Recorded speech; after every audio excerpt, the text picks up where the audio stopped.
O tema de hoje, ele é extremamente importante e difícil. Preservação do patrimônio público, cultural e combate ao vandalismo. Caraca, que tema é esse, profinho? Primeira coisa que você vai me colocar aí no chat.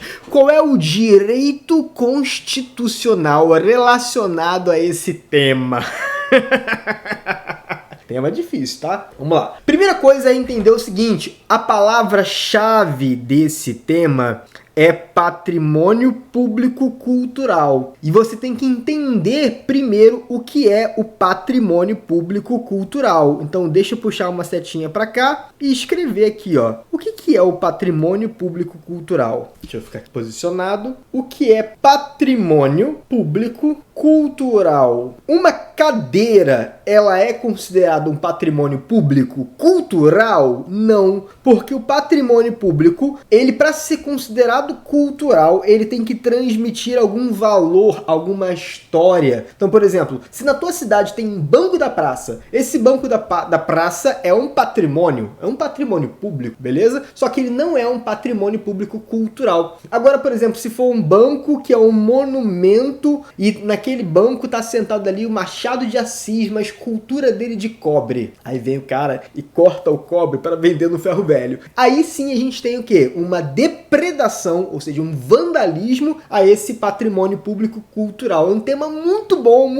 nunca caiu no Enem. Existe uma grande chance de esse tema, quando cair, surpreender substancial parcela das pessoas, porque as pessoas não vão nem saber nem o que é patrimônio público. Imagine escrever isso vinculado ao patrimônio público cultural. Então, patrimônio público cultural é toda escultura, todo monumento que transmite algum valor histórico. Então puxa uma setinha para cá. Todo monumento que transmite valor histórico. Então, por exemplo, picharam a sua casa. Não é um patrimônio público. Não é um patrimônio público de valor cultural.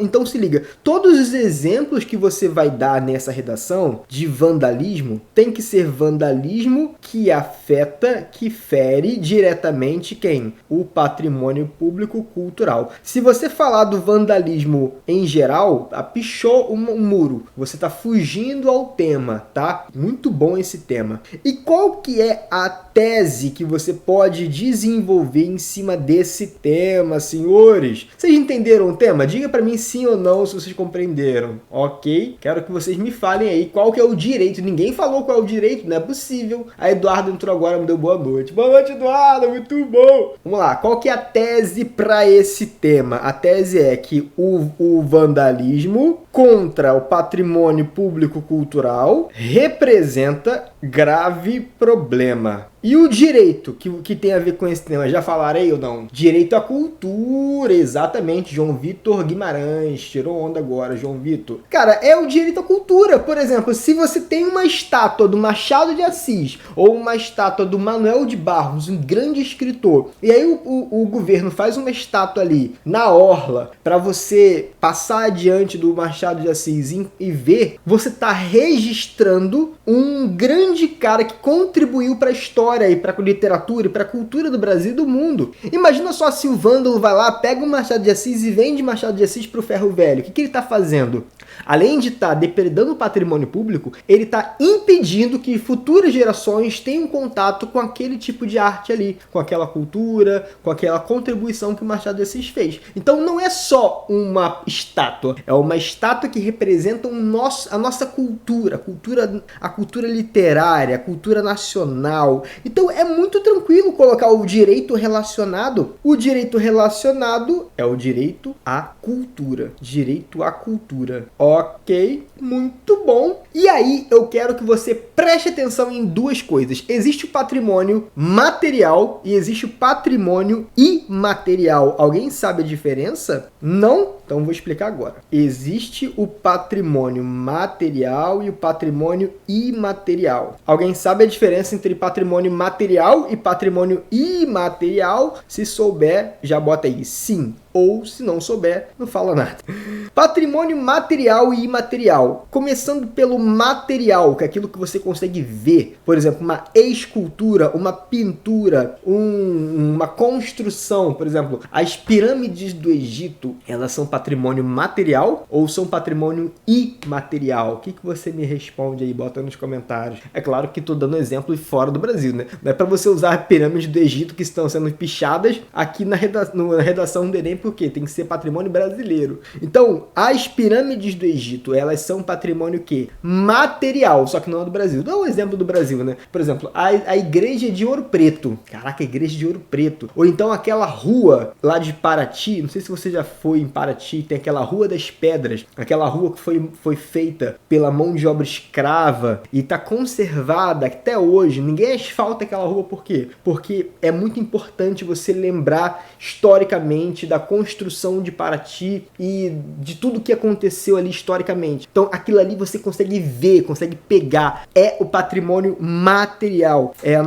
a cultura que você... É cultura palpável. Deixa eu colocar. Cultura palpável. Aquilo que você consegue pegar, entendeu? Agora o patrimônio imaterial é o patrimônio que você sabe que o Brasil tem, só que é mais abstrato, é a cultura abstrata. Aquela cultura do nosso imaginário. Cultura no imaginário. Como assim, profinho? Cultura no nosso imaginário. Nossas lendas, o folclore, ou seja, as histórias. Histórias são coisas que você não consegue pegar. Uma lenda, um folclore, sei lá, o jeito que você tem de se comunicar. É uma cultura, só que você não consegue pegar. É uma cultura que tá aqui, ó, na tua mente, na mente das pessoas. Então, quando eu falo que tá na mente das pessoas, é a cultura do imaginário. Vou te fazer uma pergunta nesse tema da redação. Ah, Pelourinho, exatamente, ó. Muito bom, o João Vitor tá tirando onda aqui hoje na aula. Hoje sempre, né? João Vitor falou o seguinte, capoeira é um patrimônio imaterial, exatamente. Capoeira é uma prática, capoeira é um comportamento, é um estilo de luta, né? E o João Vitor falou que o pelourinho é o patrimônio material, que você consegue ver, consegue pegar o pelourinho ali. Muito bom, muito bom. A Natália falou assim, imaterial seria o modo de fazer? Exatamente, imaterial é o modo de fazer, aquilo que está abstrato. Nessa redação de hoje é para falar de qual patrimônio? Patrimônio material ou imaterial? Nessa aula de hoje você vai trabalhar apenas o material, tá? A cultura palpável, aquilo que você consegue pegar e consegue preencher. O patrimônio imaterial você não vai falar nessa redação de hoje. Então pode falar do vandalismo contra a capoeira? Pode falar da aculturação. Eu vi alguém falando de aculturação, que é o apagamento da cultura. A aculturação existe, só que você não pode falar da aculturação do patrimônio imaterial, tá? Tu tem que falar da aculturação do patrimônio material. Então, por exemplo, se eu tenho...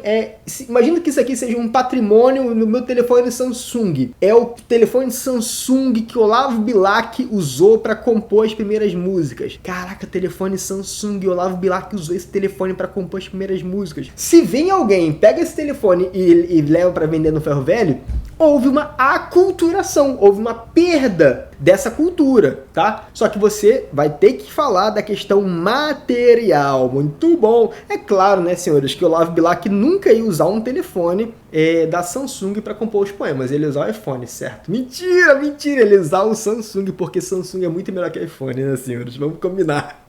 E aí agora a gente entra na parte dos argumentos. O Olavo Bilac, do jeito que ele era perfeccionista, é óbvio que ele nunca ia usar o iPhone, porque o iPhone é imperfeito. É claro que ele ia usar o Samsung, né, senhores? Falei besteira.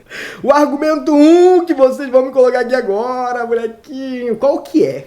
Me diz o que leva o ser humano e lá do lado dos óculos, como foi o nome do cara que perdeu os óculos? Deixa eu ver aqui na internet. Teve uma escultura que perdeu o óculos. Óculos de sol não. Óculos, estátua. Roubo óculos, estátua. Ah, aqui, ó. Carlos Drummond de Andrade. Óculos da estátua estátua de Drummond em Copacabana voltam a ser furtados. Já foi furtado 10 vezes, irmão. Esquece, caras estão roubando óculos. Por que roubou o óculos do cara, irmão? Por quê? O que o cara tá fazendo pra você roubar o óculos dele? Coitado, olha a cara dele de tristeza. Pô, roubaram meu óculos. Brincadeira, nada a ver aí. Mó brincadeira de mau gosto esse negócio de roubar meu óculos, hein? E aí eu tava vendo que foram gastos mais de 60 mil reais pra poder repor esse patrimônio que foi depredado. Por que o cara faz isso, irmão? Por que o cara vai lá e rouba o óculos do outro, vai vender no ferro velho e não vai ter dinheiro no ferro velho? Por quê? Qual é o motivo? Eu quero que você me diga aí. Argumento 1, qual que vai ser? Lembra que para você criar os seus argumentos, você pode pensar naquele macetim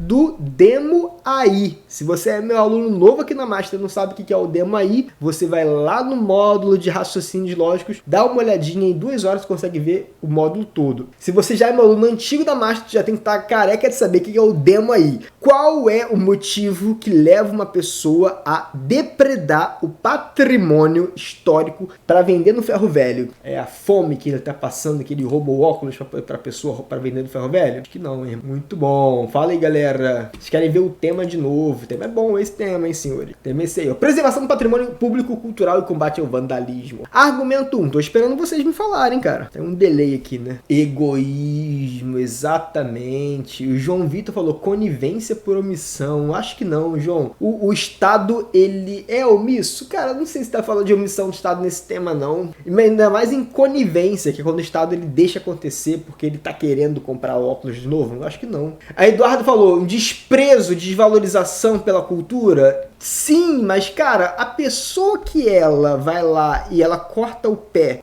da estátua de cobre para poder fazer alguma coisa com o pé da estátua, ela não tá só desprezando a cultura. Ela é muito mais do que isso, né? Desprezo significa você nem pensar, você nem querer saber. Agora, o que leva a pessoa a ir lá, cortar o pé da estátua, ou então derrubar a estátua e pá, é muito mais que o desprezo. Eu acho que é uma coisa do ser humano escroto mesmo. Eu nem entendo, não. O argumento 1 vai ser a questão do egoísmo, a questão da falta do senso de coletividade. É saber que aquela estátua ali é um patrimônio público, que não é teu, irmão, não é teu, não é pra tu fazer nada com Oswaldo de Andrade, nem com Machado de Assis lá, coitado. Então, aqui a gente vai trabalhar o do Demo aí. O que é o Demo aí?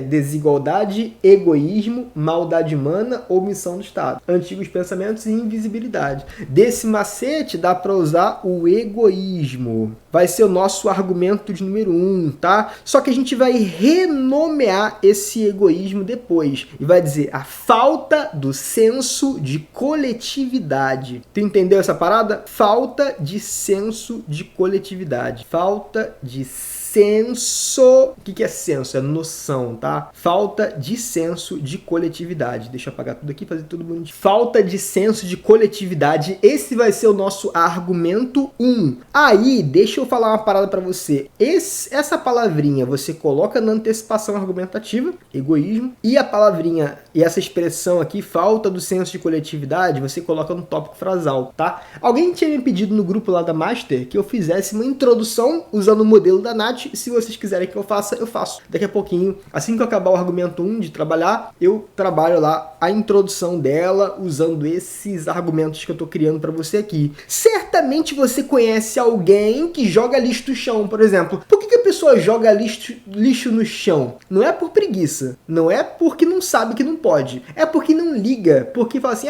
vou jogar porque todo mundo joga, vou jogar porque, tipo, não faz diferença para mim, vou jogar porque vai ter uma pessoa para limpar depois. Então, vou jogar porque todo mundo joga, você não tá se preocupando com o meio ambiente. Vou jogar porque todo mundo joga lixo no chão, porque tem alguém senão não vai ter alguém para poder limpar, senão não vou tá dando trabalho pro gari. Você não tá pensando na pessoa que tá trabalhando ali, que ela não precisava estar catando teu lixo, e você é uma pessoa sem educação. Sem educação. Cara que mais fico bolado quando eu tô dirigindo e aí no carro da frente, alguém joga alguma coisa do carro pela janela, assim, dá vontade de pegar a coisa e jogar dentro da pessoa, mas eu não tenho essa coragem. Um dia eu vou ter e vou jogar, irmão, esquece. E vou vir aqui contar pra vocês, falar assim, joguei, tomei do soco na cara? Tomei, mas fiz o que eu queria.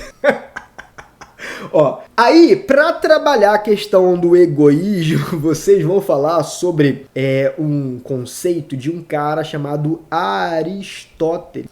Aristóteles, filósofo grego da antiguidade clássica, você vai puxar essa tinha para cá e vai colocar aqui, ó, filósofo grego da antiguidade. Foi uma das primeiras pessoas que a gente tem notícia que analisou o comportamento do ser humano. E olha só que interessante, o Aristóteles, ele desenvolveu um conceito chamado animal político. Animal político. Ele falou que o brasileiro não, né? Ele falou que o indivíduo é um animal político. Animal porque nós somos animais mesmo, né? Não animal no sentido pejorativo, animal no sentido mesmo de somos um grupo de seres, um grupo de seres. E o que é político? Político é aquele que convive, é aquele que gosta de conviver. O sentido original da palavra política é polis, cidade, convivência. Então, polis, político, é animal que gosta de conviver, animal que nasceu para viver em grupo. Animal político é um conceito filosófico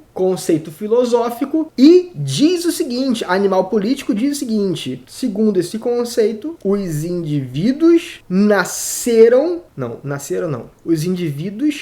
os seres humanos são indivíduos que têm facilidade para viver em conjunto, viver em comunidade, a fim de buscar o interesse coletivo. O Aristóteles, ele falou isso, ele falou que os seres humanos, eles gostam de viver em sociedade. Seres humanos gostam de viver em comunidade. Aí eu te pergunto, Aristóteles conheceu o brasileiro?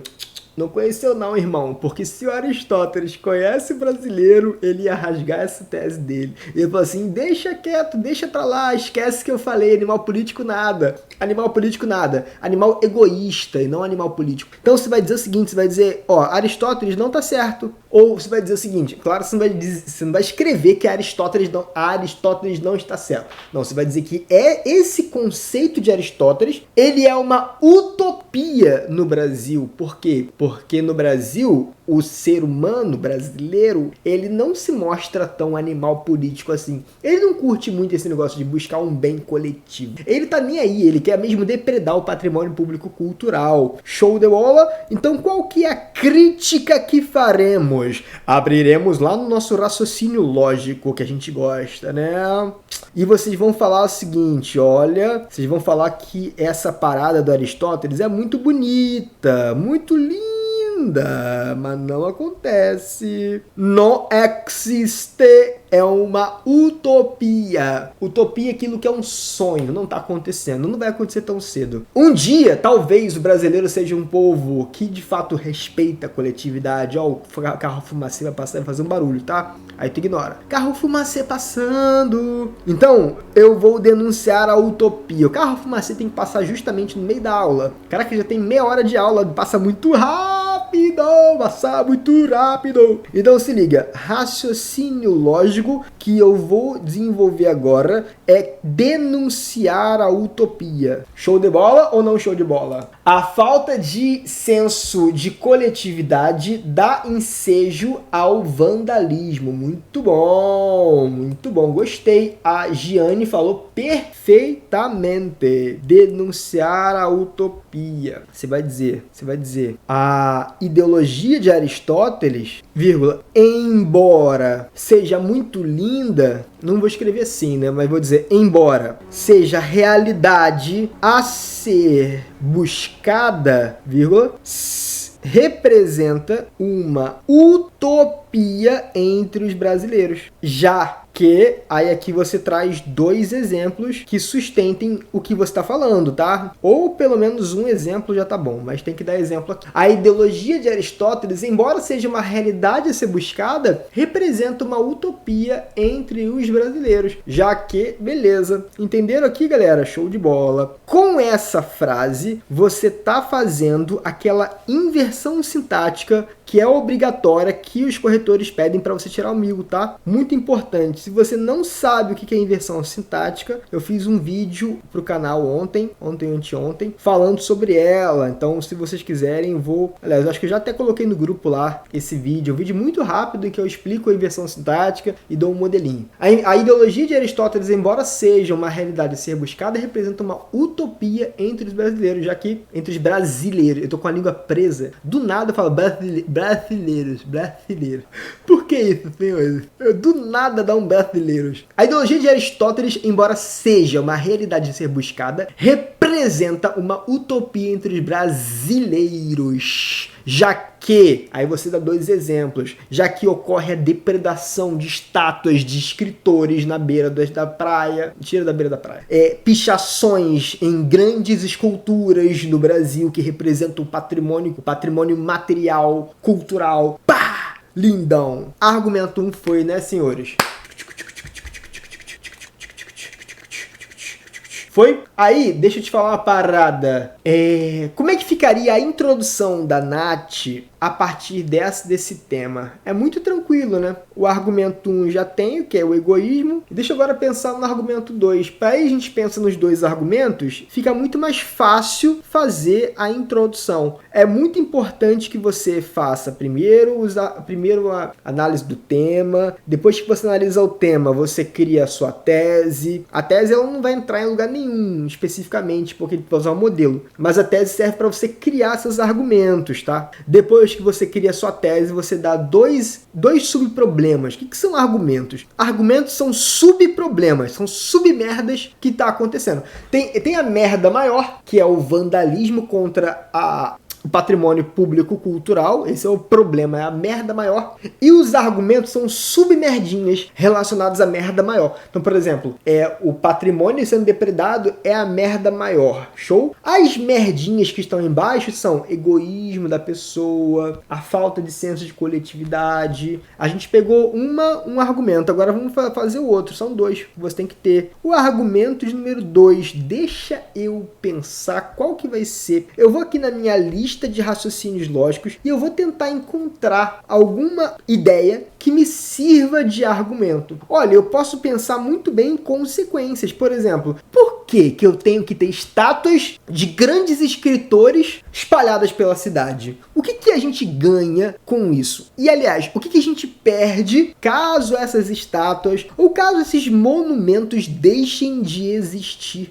A gente perde a memória cultural. Olha só que coisa linda. Não faz parte do demo aí. O demo aí, eles são argumentos coringuinhas, que são ali genéricos. Então, se você quiser um argumento mais específico, você vai ter que ir lá nos raciocínios lógicos, entendeu ou não? Então, o argumento 2 vai ter a perda da memória cultural. Caraca, isso aqui é muito forte. Perda da memória cultural. Se você pega uma estátua e você vandaliza, você rouba a estátua, se você tem lá um prédio e você demole, não existe demole, esse verbo aí não existe, não tem primeira pessoa do plural, não tem demole, você bota esse prédio abaixo, o que acontece? Você perde a cultura, a memória da cultura. Esse aqui vai ser o argumento 2, perda da memória cultural. Show? Como é que vai ficar então a introdução que a Nath fez pra gente? Eu vou fazer aqui com vocês, tá? Uma introdução completa com base no nosso modelo da Masterclass. Ok? E como é que vai ser a nossa introdução? Vai ser assim, ó. Em outubro de 1900. Ah, vocês querem com a da Nath, né? Eu não lembro da Nath, não. Eu não lembro qual que é a da Nath. Eu não cheguei a nem memorizar, porque só tô com essa na cabeça. Olha, mas é muito tranquilo. Eu vou fazer com ela aqui e depois vocês vão transcrever para outra da Nath. Mas o raciocínio é o mesmo. O direito é relacionado e os argumentos que estão relacionados. Então vai ser assim, ó. Em outubro de 1988,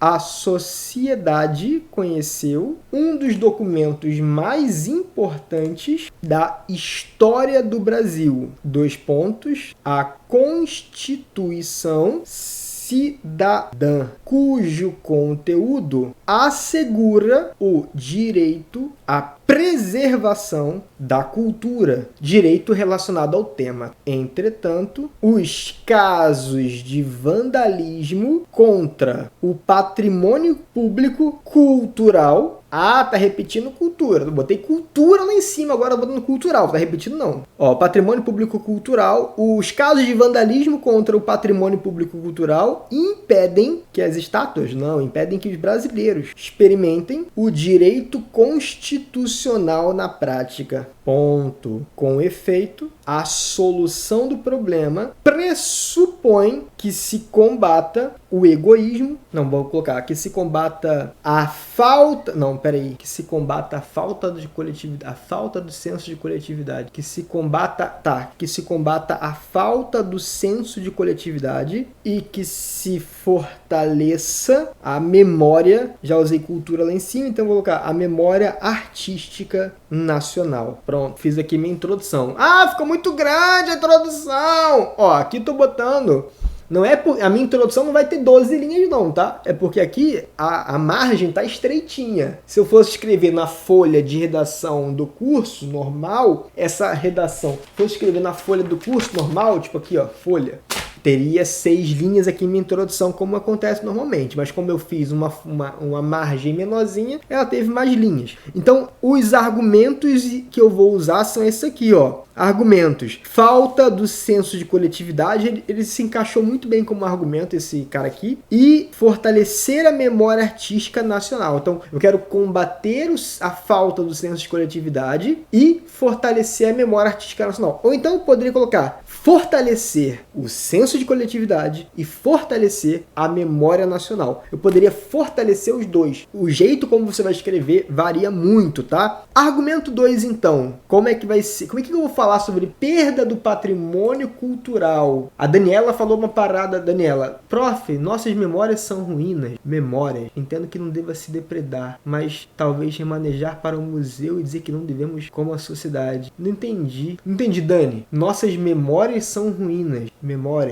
Entendo que não deva depredar, mas talvez remanejar para o museu e dizer como não devemos como sociedade. Não entendi. Eu só acho, Dani, que, por exemplo, acho que, assim, a gente não tem que colocar tudo que a gente tem de memória dentro de um lugar só. Por que a gente não pode, por exemplo, passar na rua e ver uma estátua de uma grande celebridade que a gente teve na literatura? A gente tem que aprender a viver com a cultura e não tem que colocar a cultura num único museu, entendeu? Se a solução do problema for guardar as estátuas no museu em vez de educar a população para lidar bem com as estátuas que ficou na rua, eu acho que faz todo sentido você educar a população para que a população respeite. Então, por exemplo, tu vai em Paraty. Em Paraty é tudo praticamente patrimônio público, cultural, material. Tem material também, né? A forma de confeccionar, as danças, a história, tudo patrimônio que tá no nosso imaginário. Então, por exemplo, vai a pessoa para Paraty. Aí tem lá aquelas casinhas lá, que eram as casinhas das pessoas que moravam há muitos anos, há centenas de anos. Não tem como botar casinha no museu. Então a gente vai ter que respeitar aquela história. Vai para Ouro Preto, tem aquelas igrejas lá, que são igrejas centenárias. Aí botar a igreja no museu? Não, tem que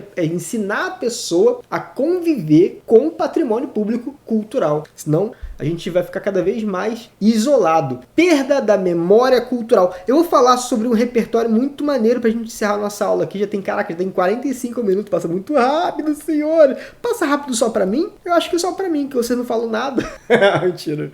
Ó, tem um livro muito maneiro que se chama 1984. Quem é que já ouviu falar desse livro? 1984. Que é de um cara muito brabo chamado George Orwell. É uma produção ficcional. É um livro, uma produção. O nome do livro é 1984, tá? Só que ele foi escrito em 1948. E o nome do escritor é George Orwell. Ou Eric Arthur Blair. O nome do cara, na verdade, é Eric Arthur Blair. O nome do autor. Mas ele gostava de ser chamado de George Orwell. Então vamos chamar ele de George Orwell. Esse livro, ele é uma distopia distopia, tá? Todo mundo aqui sabe identificar quando tá diante de uma obra de distopia? Distopia são aquelas histórias que são tipo apocalípticas, são aqueles romances, aqueles livros, filmes em que, tipo, é uma realidade muito, muito distante, muito cruel. Tipo, aquela série Black Mirror, que as pessoas se matam, que a pessoa transa com um porco, que a pessoa comenta e morre, que vem as moscas e matam a pessoa. Isso é uma distopia, é uma história extrema, negativa, tipo de um apocalipse. O George Orwell, ele escreveu esse livro para ser uma distopia, uma história que é extrema e cruel e ruim, tá? Então, se você estiver diante de um filme ou de um livro que trata de um apocalipse, ou então não necessariamente de um apocalipse, mas de uma história, que é uma história extrema e ruim, a gente está diante de uma distopia.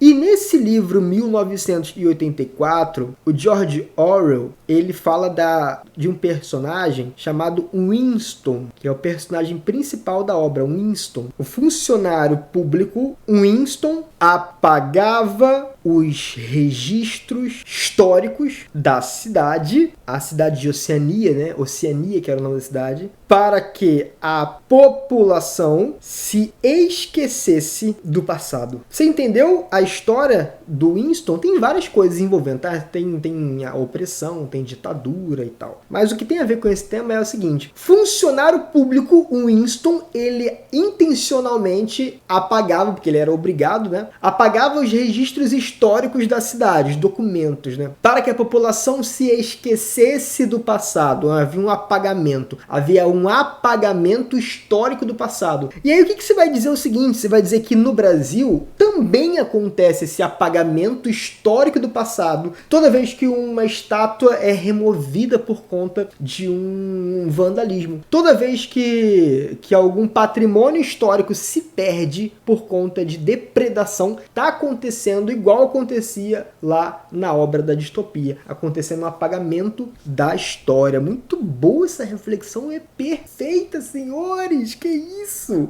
Então aqui a gente vai trabalhar um raciocínio. Tem um raciocínio lógico, não tem? Que se encaixaria muito perfeitamente aqui, que é o raciocínio da constatar a distopia. Deixa eu ver se é aqui, ó. É o 12, olha só que incrível o 12. Constatar a distopia, ou seja, o Brasil, ele é um país que vive no apocalipse? Não. O Brasil é um país distópico? Não. Só que tem coisas que acontecem no Brasil que são muito parecidas com a distopia. Uma dessas coisas é o apagamento histórico, assim como acontecia lá em 1984, no livro que o cara escreveu. Então aqui o raciocínio lógico é constatar a distopia. Constatar a distopia. Estão entendendo nada, né, galera? Ninguém tá falando nada. Deixa eu ver se estão falando alguma coisa aqui nos comentários. É porque eu tenho que me concentrar na aula, senão eu não consigo produzir. A Luana falou que tá com vontade de ler esse livro, muito boa. A Dani falou que leu para o UERJ, muito perfeito esse livro. Caiu na UERJ, no retrasado. Eduardo falou, esse livro serve de repertório para vários temas. Black Mirror também, exatamente. Teve um caso, não sei se vocês lembram desse episódio do Black Mirror, que era uma menina que ela... Tudo que ela fazia, ela postava. Tudo que ela fazia, ela postava e ela tinha que, meio que, ela ganhava pontos toda vez que ela postava e alguém curtia. E esses pontos, ela trocava por alguma coisa. Aí teve uma época que ninguém mais curtia o que ela postava e ela acabava, tipo assim, se perdendo. E ela depois acaba morrendo no final, não lembro agora.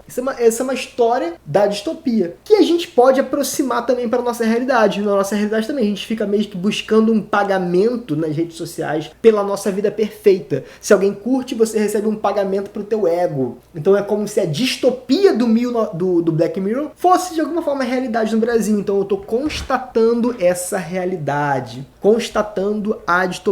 Você vai dizer o seguinte, você vai dizer que esse apagamento, você vai dizer, o apagamento histórico vivido em 1984 também é uma realidade no Brasil, sempre que, aí agora dá exemplos, sempre que uma estátua é removida porque foi alvo de vândalos. Entendeu? O apagamento histórico vivido em 1984, que é uma obra distópica, tem que deixar bem claro isso, tá, galera? Tem que deixar bem claro que isso aqui é uma obra distópica, então mostra que o Brasil, ele vive um pouco essa distopia também. O apagamento histórico vivido em 1984 também é uma realidade no Brasil, sempre que uma estátua é removida porque foi alvo de vândalos. E aí depois você vai mostrar as consequências disso. Quais são as consequências desse apagamento? As consequências desse apagamento é um enfraquecimento da cultura brasileira. Olha só que importante você falar isso, hein? Raciocínio, prever consequências. Raciocínio lógico, prever consequências. E você vai falar que uma das consequências é a perda, é o esquecimento, é